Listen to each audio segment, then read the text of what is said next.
Hello, friends. My name is Svava Brooks. I am a trauma recovery coach. And if you're here watching the replay, thank you so much for stopping by. I really appreciate you being here, checking this out. I help adult survivors of abuse and trauma to heal and restore. And I share from my personal experience as a child abuse survivor myself. And I have written a couple workbooks. The tools that I was looking for all those years ago, when I was really ready to make the shift from just surviving and moving into thriving, I recognized it came from a daily practice to figure out a way to, be loving and intentional every single day about how I was going to treat myself better, how I had been treated when I was a child. So if you're here, again, if you're here watching the replay, like I said, please visit my website, svavabrooks.com, to learn more about my books and how I support survivors. But if you're here live, hello, hello, hello. Please let me know that you're here. Please say hello. And I'd love to welcome you. And just to give you a heads up, I'm here on Periscope and YouTube live at the same time. Hey, friend. So I'm going to do my best to keep an eye on both chats. But if you want to head on over to YouTube, where our group members are interacting with each other. Hey, Rachel. Hey, Sue. Hey, Wanda.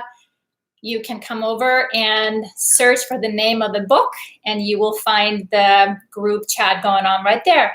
But also, if you have any questions about healing and recovery, I'm here. I'm happy to answer any questions that you have. And if I don't know the answer, I know there's so much wisdom here in our group, in this space.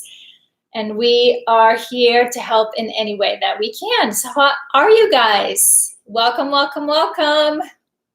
What's new and good? What's new and good? Thank you, Wanda. Thank you for asking.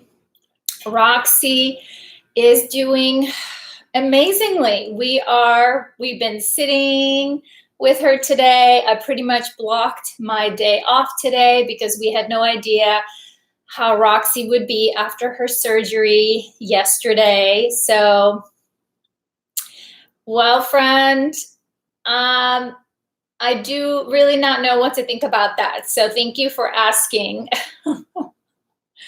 It is maybe a little scary, but I think we're going to do our best to stay healthy and safe, right? So, but yes, so Roxy was kind of out of it yesterday, obviously, because she was put under for surgery, but as she very groggy last night, Elisa snuggled with her on the floor last night because she kept waking up and crying.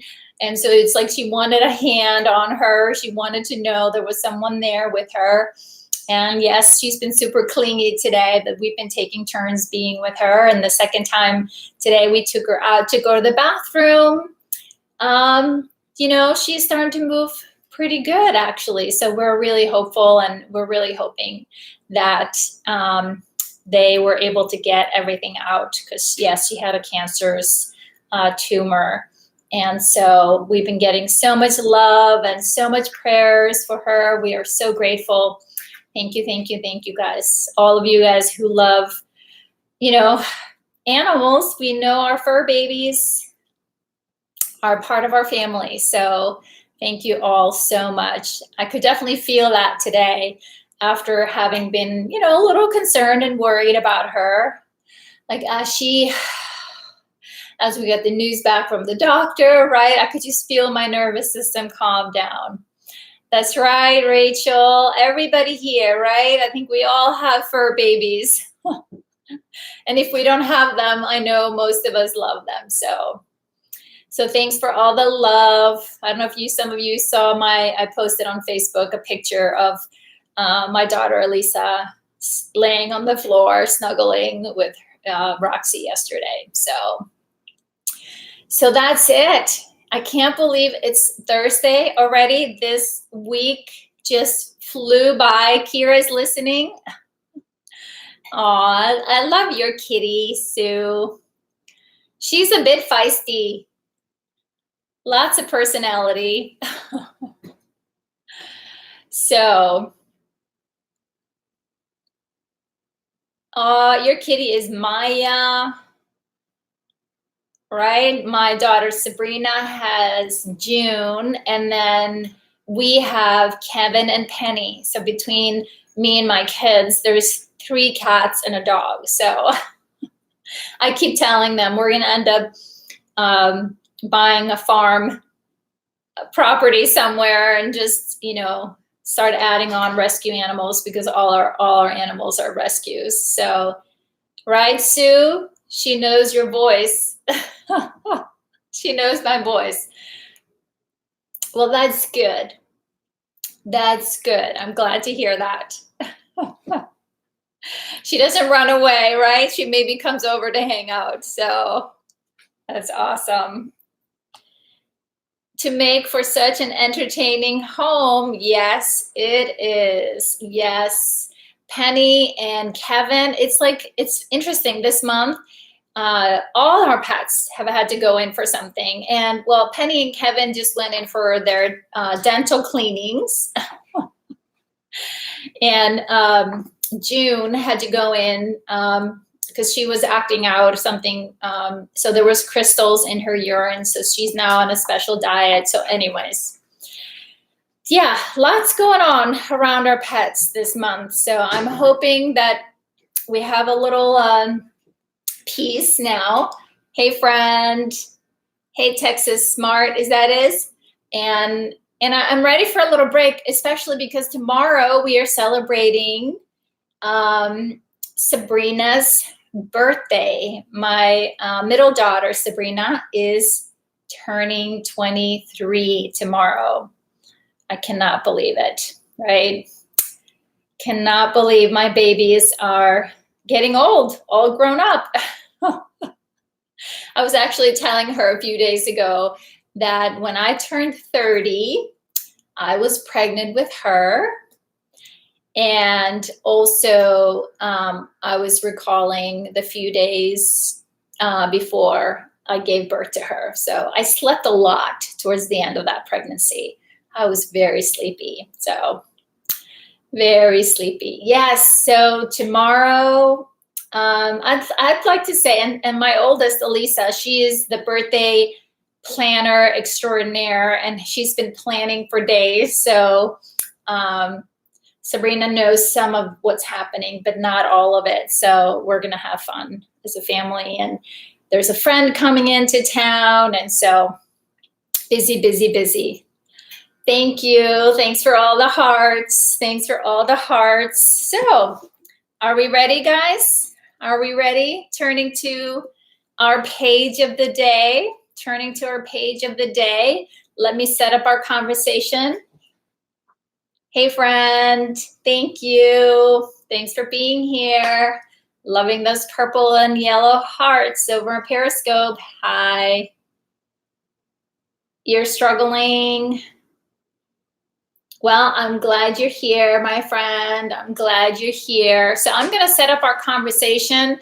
I'm taking my readers through my book, 365 Days of Healing, one day, one page at a time. So I'm going to set up our conversation, but feel free to chime in. And if you have questions along the lines of our conversation, or if you have questions about healing and recovery. And not to worry, each page is independent, so you can join anytime, any page, and would love to have you join the conversation. But today, I'm reflecting back on, right, how I, as an adult, continued my stepfather's cycle of abuse by turning it inward on myself. Very often, we pick up where the people that are hurting us leave off. I had no idea that I was doing it, but the anger and the fear that I experienced as an abused child became self-loathing and self-hatred. And I acted out, and I used coping strategies. Usually we use what is approved of in our circle or by our culture and our family.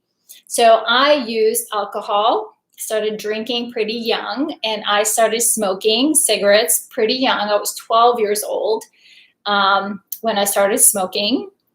And let's see, and I used alcohol and smoking and sex to numb the pain. And even worse, I did put myself in high risk situations and bad relationships where I would be used and abused again and again and again. It was a vicious cycle. And I can recall looking back, even as a teenager, sometimes I was thinking to myself, I can't believe that this is happening to me. It's like I must be walking around with a sign or something that here's someone that you can hurt. Here's someone that you can abuse. Here's someone that you can walk all over. Because sometimes I was literally, pretty shocked that how repeatedly I found myself in situations that were, yes, very risky and abusive. And many days I've wondered how I've made it here, right? How I've gotten this far, that so many things could have turned out way worse. But I'm grateful that I'm here now, absolutely. But let's talk a little bit about this. And so the two questions that I asked the community: how does self-loathing and self-abuse manifest in your life, right? Part of the healing journey is to reflect a little bit. Like I said, in the beginning of my journey, I had no idea that this was what I was doing, that this was the inner dialogue that was going on inside of me, right? I'm just coming back here to the chat. Seeing here, I hear you, Wanda. Sue, that's right. It was a tough one. This is a tough one. But part of our healing journey is to turn inwards a little bit, right? Ask ourselves these hard questions, and not from a place of, again, to shame ourselves or turn against ourselves, but to understand, where does this come from, right? All of us here, all of us, we are just a textbook example of adults that were harmed, abused, or neglected, not protected as children. And we did what we had to do. All our coping skills, all our strategies were just so we could survive. So, right, today, we're going to take a look at in what way am I still kind of self-harming in a way that I grew up with a stepfather that was incredibly emotionally abusive. Yes, he was physically and sexually abusive, but I think the greatest damage that he did was the emotional abuse, because he was so sarcastic, and he would make fun of me, like publicly in front of other people. And he would, tell me I was stupid and treat me like I was stupid. And so in my mind, right, that's the story that, I lived with. And for a long time, I had no idea that this voice in my head that kept telling me, you're so stupid, you can't do this, you can't learn, you're not good enough, that I was literally playing over and over his voice in my head. And so when I finally heard it and I understood it, that it was because that was still living in my world, no longer maybe out here, but it was living now inside of me. It was like, so these situations, right, where I was being abused or used, it was because of the inner dialogue that this was normal, right? In some way, was normal. This is what I expected. This is what, in some way, I felt safer around. I tended to hang out with people that, in some way affirmed my belief and kept treating me the way my stepfather had treated me. So I hear you, Wanda. She says here, at a point, I just felt abuse was the reason I was born. I hear you, my friend. That's intense, right? You are not alone, Wanda. Can we see by show of hands or thumbs up here? Any of you relate to that? Are you, right? Can you relate to that? You're not alone, my friend. You're not alone, my friend. And actually, for anyone that's familiar with some research, but like the ACE study, Adverse Childhood Experience study, talks about that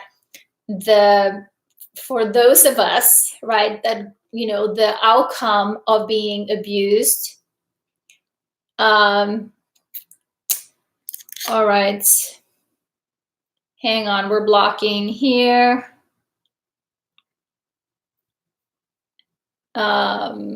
Let's see. Hold on, guys.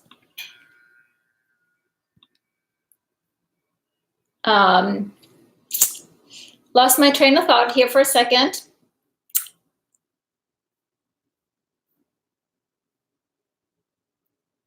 But what I was responding to, Wanda, is yes, what we think, that this is the only reason, right, why we are here, and it's absolutely not true. So, all right, guys, we're having some unhelpful people coming into our space right now, so bear with me. So, Rachel asked here, are intrusive, scary thoughts a way of unintentional self-harming? Well, yes and no. So, right, it's so important for us to understand where those thoughts are coming from, right? And so I guess there's more yes, actually, yes. So intrusive, scary thoughts are a way of unintentionally self-harm, yes. Because, right, those scary thoughts come up because they perhaps came up from the past. So, all right, I think I got it. Sorry, guys. I was trying to hide them from the chat, so.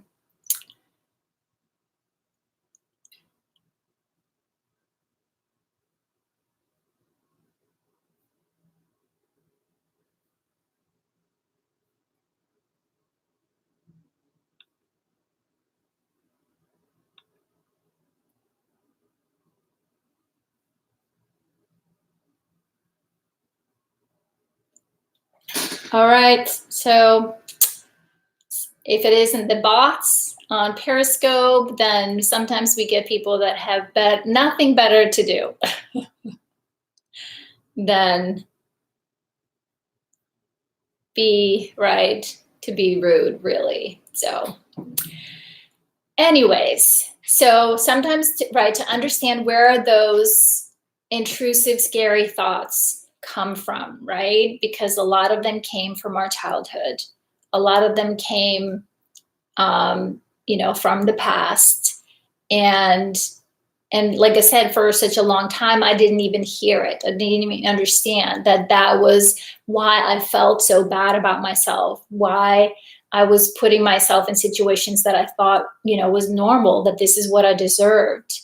So once I kind of turned up the volume a little bit about where was this coming from, and talk about it openly, right? Get it out from here and kind of out here to separate myself a little bit from it. I could have a better understanding and recognize kind of the self-harm I was doing by not finding a way to kind of intervene and change my thought patterns and change my my beliefs about myself. So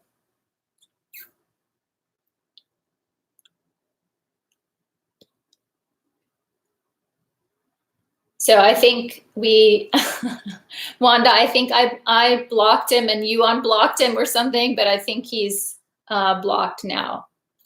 Yes, we can see it.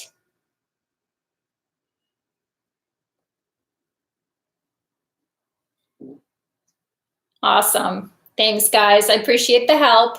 Appreciate the help. Team effort, team effort. So does that make sense, Rachel? Sorry, I got a little distracted mid-sentence here. So, but let me turn to our community and share with you how few people shared their answers, their journaling from today. So how does self-loathing and self-abuse manifest in your life? And the second question is, what kind of abusive things does your inner critic say to you? So, and again, if you're here and you'd like to participate and answer those questions, we'd love to hear from you. Wanda shared with us, and please bear with me, guys, when I turn to the Facebook page, I don't see the YouTube stream. So if anybody pops up again, please block them for me.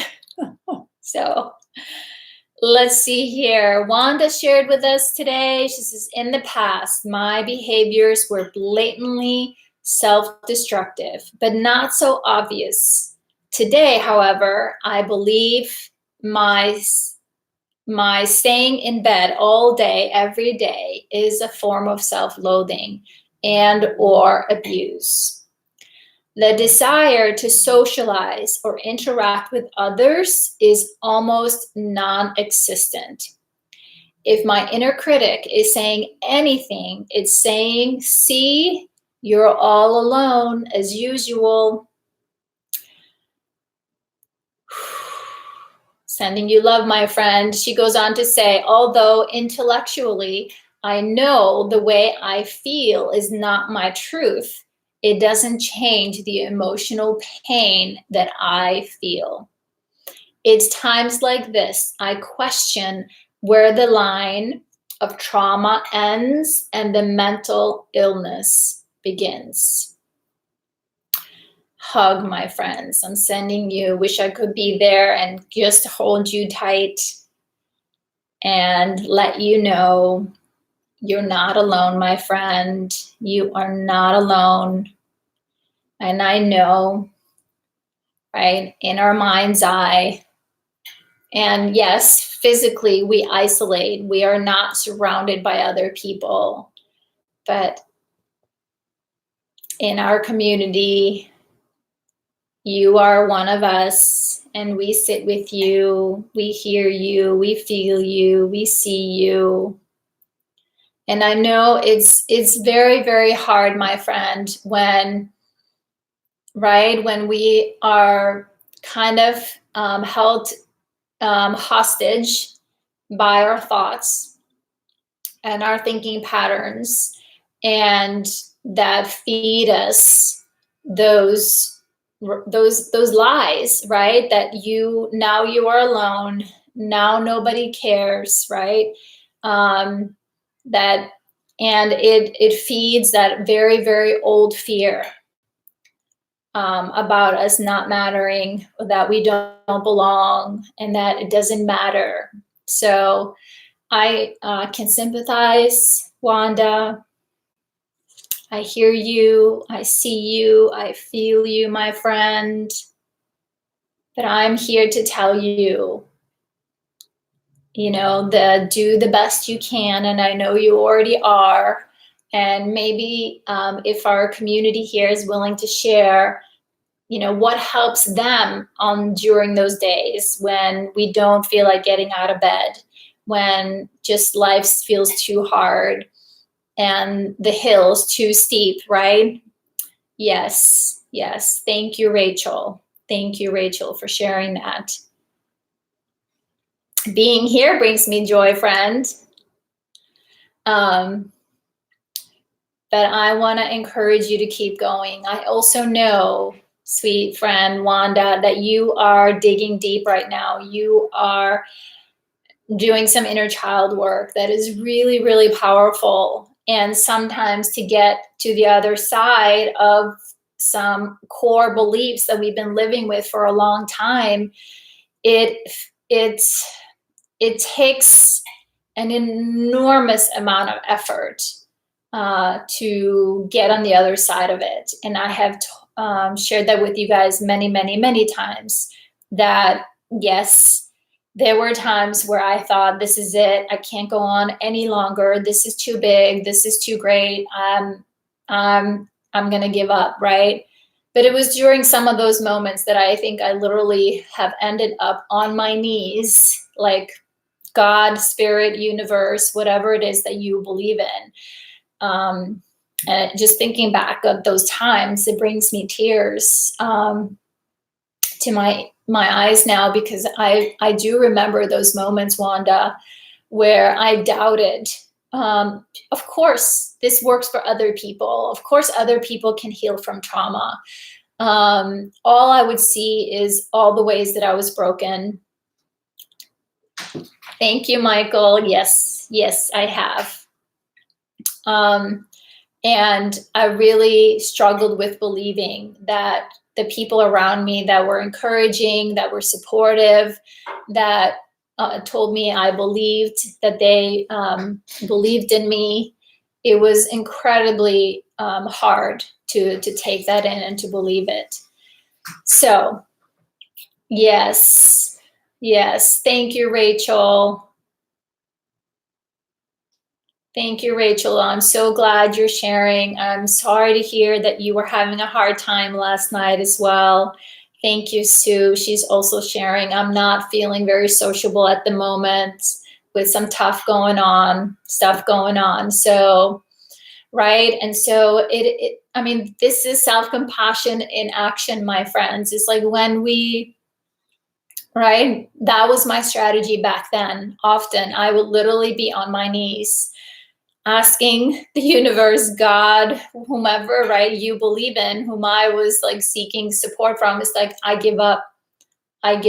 Unless you show me something now, give me relief now. I am done. And I obviously kept on going, right? I obviously found the support. I obviously found the way through, but there were lots and lots of moments, my friend Wanda, where I, just like you, felt the way you're sharing, and you clearly are not alone. Rachel is validating you and sharing some of her struggle, and Sue is too. So I'm inviting you. Thank you, Michael. So I want to invite you guys just to show some self-compassion to yourselves, right? And that the little act of self-compassion, you're seeing me here putting my hand on my heart. You know, to remember, yes, life is hard. Yes, we have moments where we don't know how it's going to turn out. The best thing that we can do in those moments is to accept, right? This is a hard moment. This is very painful. Right, Wanda, I feel alone. I feel hopeless, right? I feel like I don't matter. Why bother getting up? This will pass too. Yes, thank you, friend. Exactly, this will pass. But when we give ourselves the grace of just coming into the moment, I know when we are in pain, we want the pain to go away, and we want it to go away now. And usually we either resist it, or we are looking outside of ourselves for answer. Can you fix it? Can you make it go away? And if you guys remember from our mindfulness course, right, if this is where we are and we want something other than where we are, we immediately create resistance. We create a pressure point, right? So the best we can do. Yes, this is a hard moment. This is a painful moment. And to come to your body, and do the best you can. Sometimes it's one breath at a time, one breath at a time. Drop inside and ask your body, right? What do you need from me now? And I always love to remind my body, I am here, I am here, I am here for you. Because what I'm feeling is in my body, right? It isn't in my head. I'm feeling it in my body. So I can at least, when I feel alone and disconnected, I can come back to my body, to myself, to my heart. Thank you. Thank you, Michael. Thank you, Michael. Right? And as you come to your heart, your body, just notice every time I do this, every time I come here and I sit with my body and I tell my body, I'm here, I'm here, I'm here. My body does this. It's like my body responds, oh, thank you. I'm not alone. There's somebody home. There's somebody here with me. And immediately I feel a little tiny little bit, a sense of relief. Little tiny bit, right? And then noticing where that resistance is, where that, and not feeling enough is. Where does it live inside of you? How can you give it your attention, your warmth, your energy?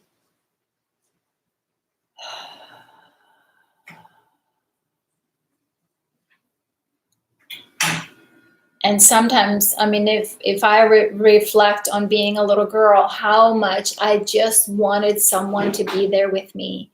How much I just wanted someone to sit with me. Thank you, Wanda. Wanda says, thank you. I appreciate you. And Sue and Rachel showing me my feelings are not unique to me. No, my friend. Thank you, Michael.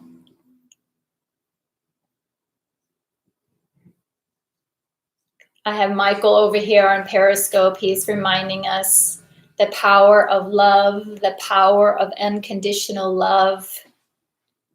And I hope, my friend Wanda, that you are feeling my love that I am sending out to you right here, right now.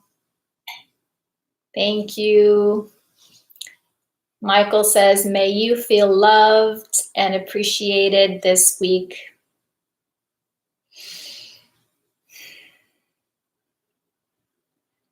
Because you matter, my friend Wanda. And we appreciate you, Rachel. And we love that you're here, Sue. Hey, boo-boo.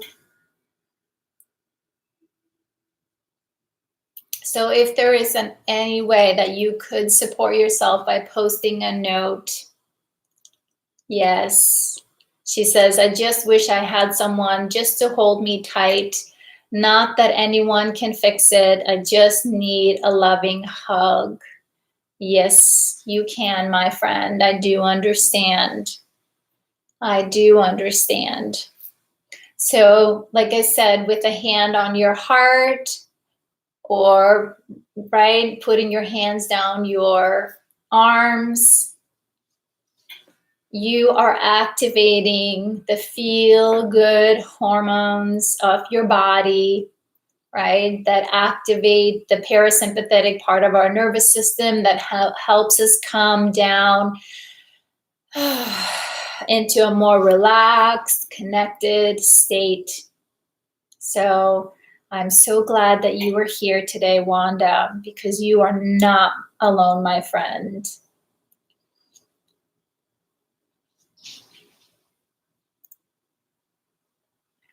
Remind yourself, right?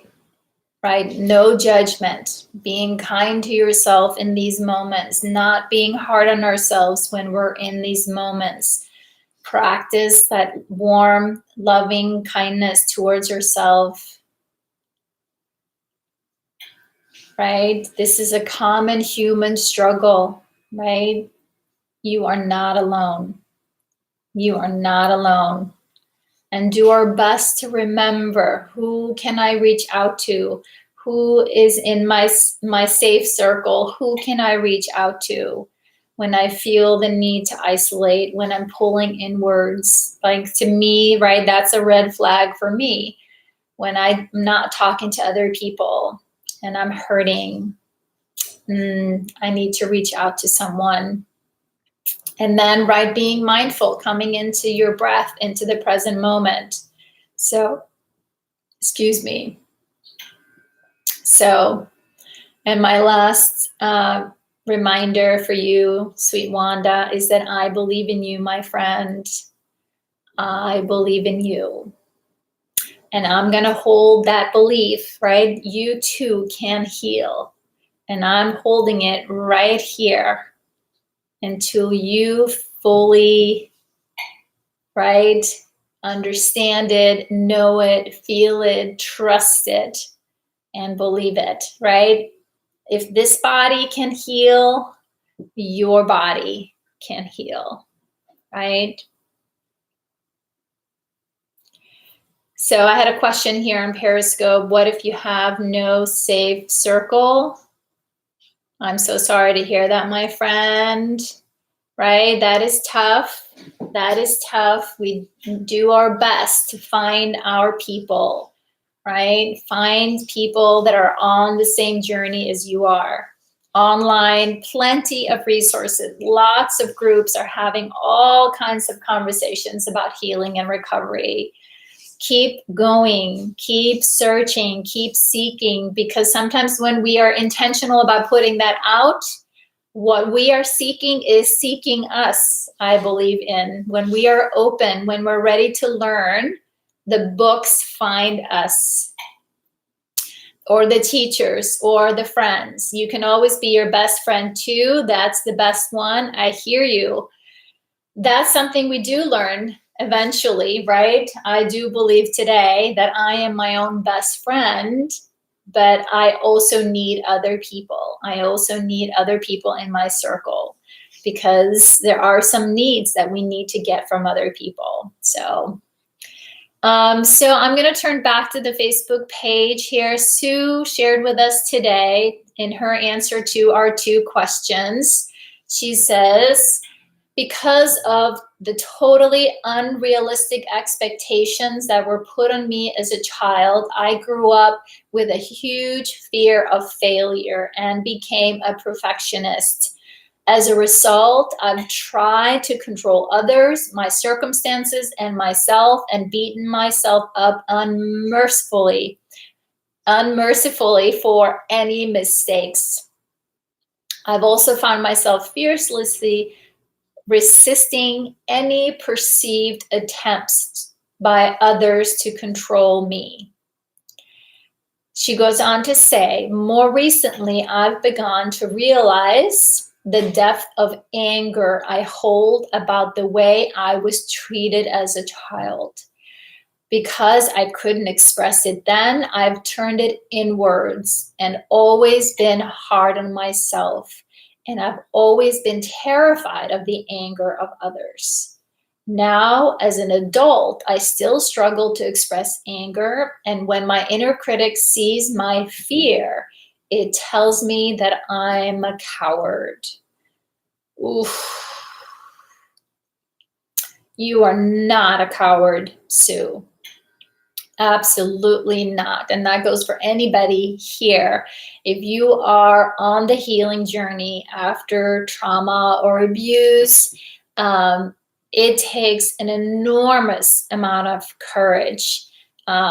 You may not think you're courageous, but if you're willing and you are on this journey and you are seeking and you're, doing the daily practice of picking yourself up, and doing the best you can every single day, right? To support yourself and finding the help that you need to understand how your body and mind works so you can change it, because that is what we know today. Science is telling us we can change.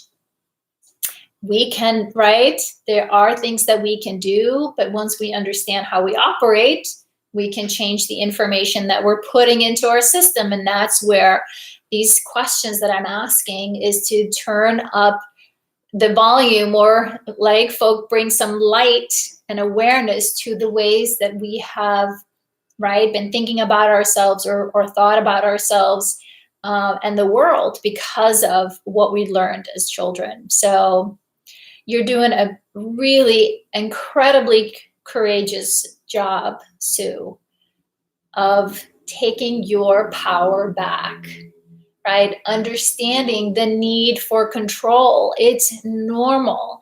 One of the basic human needs is to feel that we have some sense of power, that we have sovereignty over our bodies or our beings. And when we grow up with control and are manipulated through fear, and we aren't allowed to say no or to speak up, it creates terror in us, absolute terror, that it creates a little war, ongoing war.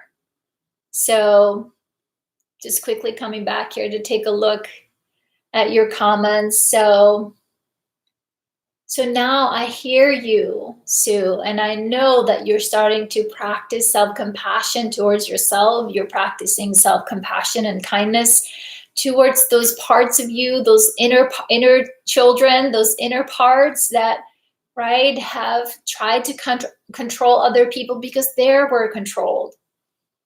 But as you are now becoming the parent and the protector and parenting yourself again, you are now creating the safe space, right, to let those parts speak up to you, to share their hurt, to share their feelings, to share their anger. Because when we have someone to support us while we process that, we no longer put it out on other people. It's no longer an unmet need. But now, right, as it should have been, a healthy, aware, generous, kind, loving, supportive parent, now that you are playing that role, or you are creating that part of yourself who is becoming that for you, you are validating and accepting and forgiving and changing that harsh language, that harsh judgment that has been living inside of you because of all the fears that there was something wrong with you, right? That you were doing something wrong. So all our feelings are valid and true. And as we know, when we grew up, not okay to express our hurt, to say no, or to talk back, right? Oh my goodness. I totally, right? If I look back, I never in a million years would I dare to say no to my parents growing up. You just did not do that, right? But today, I welcome a no for my children because it's an opportunity to learn. It's an opportunity to negotiate. It's an opportunity to explore, right? My child is pushing the boundaries. They are seeking power. They're also seeking, boundary, like a healthy boundary, because they need that. Then they need that, I'm going to say yes here, but I'm going to say no here, right? So anyways, so much that I can say about this, but you are doing a beautiful job, Sue. And I know lately getting in touch with your anger, as scary as that can be, like I've shared that with you privately as well, Sue, in our sessions, that, expressing my anger was the scariest thing that I ever did. It was literally, I felt like I was crawling out of my own skin.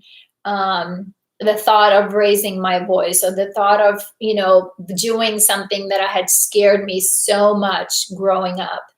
And, my little child, my inner child is like, do not do that. Like, people are going to get hurt if you get angry. So it took time. It took time. But underneath that anger, right, was a lot of sadness, was a lot of grief, that it wasn't okay to express my hurt. It wasn't okay to express my outrage. I was outraged, all of us, we're outraged by our treatment, even though we're little bodies and we're being harmed or neglected or not seen or not heard or nurtured or cared for. Oof, yes. So much hurt under the anger, so much hurt, right? And then a little bit of that confusion, right? Is that, like, I'm going to be angry because I'm also afraid that what if what they said is true? What if I am that bad, right? And just we're also protecting our heart from all that anguish, from like feeling all of that. Feels big and scary at the moment. I understand. But if I can remind us, right, as we learned in our mindfulness course, like, feelings, they're just like an ocean wave, a wave on the ocean. Any feeling as it comes up, no matter what the feeling, what it is, it's going to come up. It's going to reach its peak. It's going to come back down. But for most of us, because we haven't allowed our system to let them come up and go through, what do?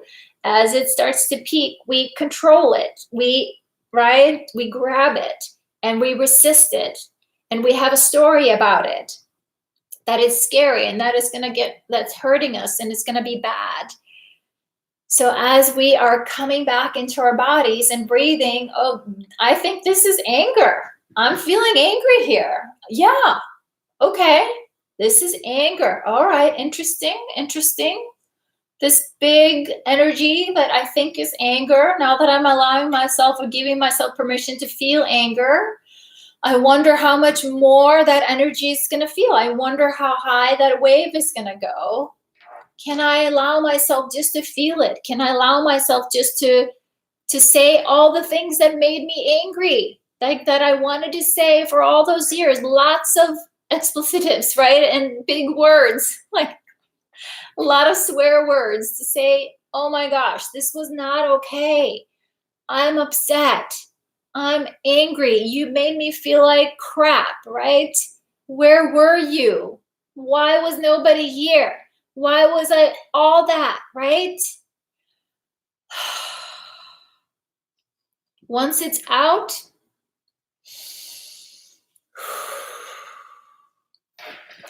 we're also creating space for some of the good feelings, right? Because when we express the anger inside of you as a little girl, it's like, yes, that's how I was feeling. Yes, that's how I felt. That's what I wanted to say.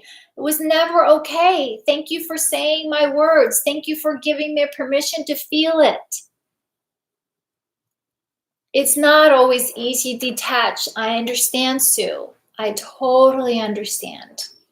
And even in the moment of it, we all have to be reminded sometimes.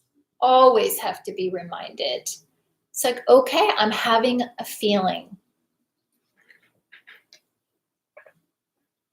Well, they may linger if there is more, right? But we can always, just like we can come to our body and say, I'm here to comfort you. I'm here to give you warmth. I'm here to give you compassion, right? If the body is feeling a lot of anger, we can also say, okay, sweet body, that's enough for now.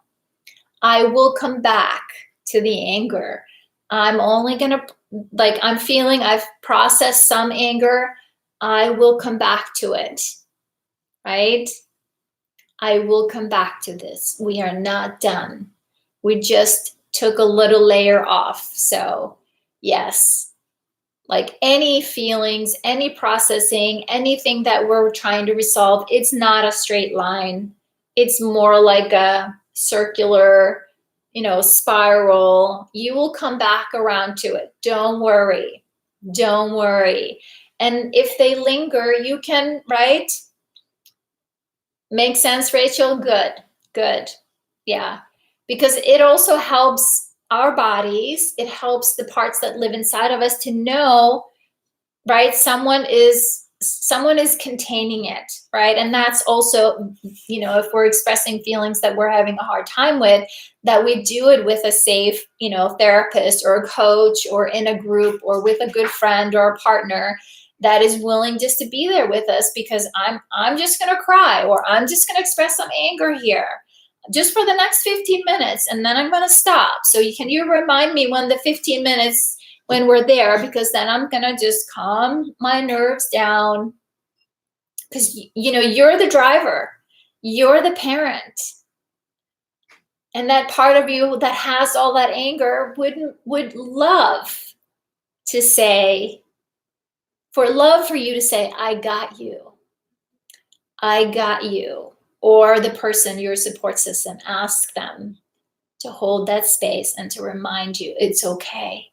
It's okay to be angry. I hear you. I see you. I feel you. This was great for today. This was good for now. So I hope that made sense and that was helpful, Rachel. So you're doing a beautiful job, Sue. You are doing a beautiful job. Yes, Sue. You say a good place for a bit of control. I would more call it a boundary, right? A safety, right? Loving and firm, I call it. When I step in being loving and firm for my inner child, I'm coming in from my higher self, or I'm coming in from as the parent. I am reparenting myself. How would I want to be approached when I, am struggling with my emotions? Exactly, right? Control is a tricky thing for us. So loving and firm, right? Loving and firm is how we can be accepting of what's happening and what's going on with ourselves, and also gently remind, okay, I hear you, and we are going to stop now. Instead of right? I think you know what the other side of that would look or sound like. So, hey friend, hello there. So, well, thank you guys. I know this is tricky. Again, the intention here is just for us to start to recognize why we feel so bad. Sometimes it's coming from that inner critic. It's coming from how we were treated. So when we understand how we treat ourselves, we learn to be this way. It was modeled to us. This is how we were treated, but doesn't mean that we need to pick up again where the people that hurt us left off. So, oh, Wanda, that makes me so happy to hear. She says, thank you. I'm not feeling as heavy-hearted now. I appreciate and love you so much. Thank you, sweet lady. The love and appreciation is mutual. So from my heart to yours, all of you, lots of love. I appreciate you being here. I appreciate you sharing some really hard conversation. This is hard, right? And healing is hard, but sharing in a community like this not only helps you by sharing it, talking about the hard stuff, you are now normalizing, right, the healing instead of normalizing the hiding or the suffering. Let's normalize talking about it. Let's normalize processing it openly so we can recognize, hey, wait, I thought it was just me. I thought I was the only one struggling like this. You are not alone, my friend. With that, we're going to wrap it up tonight. Thank you so much for being here. And I do hope you go out and do something this weekend that brings you joy, right? You're welcome. Thank you, Wanda. Tell Sabrina happy birthday. All right, Wanda.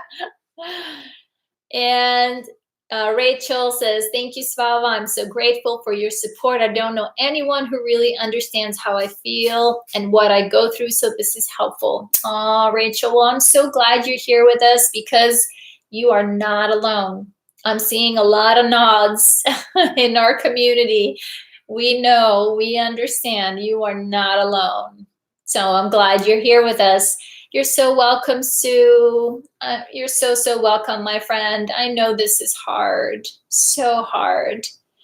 But I also celebrate each and every one of you because for every one of those layers that are hard, every one of those layers that are hard, the rewards that you find on the other side, you have no idea. You have no idea, my friends. You have no idea. It's going to be awesome. You really get to know how strong you are and how amazing you are when you push through some of that hard stuff. So one day she understood she had been perfect all along. How perfect is that card for us today? Right? Perfect note to end on.